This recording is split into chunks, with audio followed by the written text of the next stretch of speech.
ನಮಸ್ತೆ, ಎಜಿ ನ್ಯೂಸ್ಗೆ ಸ್ವಾಗತ.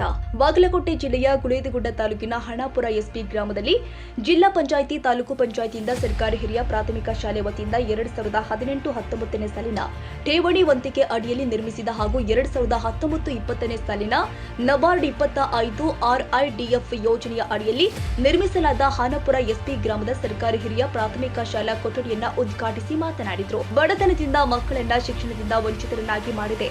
ಮಕ್ಕಳಿಗೆ ಶಿಕ್ಷಣ ನೀಡಬೇಕು, ಸಮಾಜದಲ್ಲಿ ತಲೆ ಎತ್ತುವಂತಹ ಸಾಧನೆ ಶಿಖರ ಏರುತ್ತಾರೆ. ಆಸಕ್ತಿಯಿಂದ ಕಷ್ಟಪಟ್ಟು ಓದಿದ ವ್ಯಕ್ತಿ ಸಮಾಜದಲ್ಲಿ ದೊಡ್ಡ ಸ್ಥಾನಮಾನ ಗಳಿಸುತ್ತಾರೆ ಎಂದರು. ಇನ್ನು ಕಾರ್ಯಕ್ರಮದಲ್ಲಿ ಶ್ರದ್ಧಾನಂದ ಮಠದ ಶ್ರೀಗಳು ಆದ ವಿದ್ಯಾನಂದ ಶ್ರೀಗಳು ದಿವ್ಯ ಸಾನ್ನಿಧ್ಯ ವಹಿಸಿದ್ರು. ಉದ್ಘಾಟನೆ ಶಾಸಕ ಭೀಮಸೇನ್ ಚಿಮ್ಮನಗಟ್ಟಿ, ಕಾರ್ಯಕ್ರಮದ ಅಧ್ಯಕ್ಷತೆಯನ್ನ ಗ್ರಾಮ ಪಂಚಾಯಿತಿ ಅಧ್ಯಕ್ಷರು ಆದ ಜಗದೀಶ್ ಹಿರೇಗೌಡರು ವಹಿಸಿಕೊಂಡಿದ್ರು. ಮುಖ್ಯ ಅತಿಥಿಯಾಗಿ ಶಿಕ್ಷಣ ಕಾರ್ಯನಿರ್ವಾಹಕ ಅಧಿಕಾರಿಯಾದ ಬಸವರಾಜ್ ಹಳಗೇರಿ, ಅಕ್ಷರ ದಾಸೋಹ ಅಧಿಕಾರಿ ಎಂಬಿ ದೊಡ್ಡಪ್ಪನವರ್, ಎಸ್ಟಿಎಂಸಿ ಅಧ್ಯಕ್ಷರು ಆದ ಪರಶುರಾಮ್ ರಾಠೋಡ್, ಗ್ರಾಮ ಪಂಚಾಯಿತಿ ಉಪಾಧ್ಯಕ್ಷರು ಆದ ಸಂಗೀತಾ ಪಮ್ಮಾರ್, ಪುಂಡ್ಲೇಕ್ ನಾಯಕ್, ಸೋಮ ರಾಠೋಡ್, ಕರಿಯವ್ವ ಮಾದರ್, ಮಂಜುನಾಥ್ ಗೌಡ್ರು, ಹನುಮಂತ ಹಿರೇಗೌಡರು ವಹಿಸಿಕೊಂಡಿದ್ರು. ಇನ್ನು ಕಾರ್ಯಕ್ರಮಕ್ಕೆ ಸಾಹಸ ಸಹಾಯ ಕರಿಯಪ್ಪ ಹಿರೇಗೌಡರು, ದಿಗಂಬರಿ ಹಿರೇಗೌಡರು ಸಹಾಯಕ ಹಸ್ತ ನೀಡಿದ್ದಾರೆ.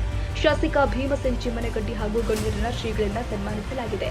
ಎಸ್ಟಿಎಂಸಿ ಸದಸ್ಯ Pundalika Kambali, Hanumana Madar, Hanasavva Chauhan, YS Majjagi, VP Dasara, AS Adina, PDO SP Ankole, CRP Ramachandra Japata, Basappa Kallimani, YB Gowdar, Shivappa Hiregowda, Basappagowda, Yamanappa ಹಿರೇಗೌಡರು, ಊರಿನ ಗಣ್ಯಾತಿ ಗಣ್ಯರು, ಮುದ್ದು ಮಕ್ಕಳು, ಗ್ರಾಮದ ಹೆಣ್ಣು ಮಕ್ಕಳು, ಊರಿನ ಗುರು ಹಿರಿಯರು ಕಾರ್ಯಕ್ರಮದಲ್ಲಿ ಭಾಗಿಯಾಗಿದ್ದರು.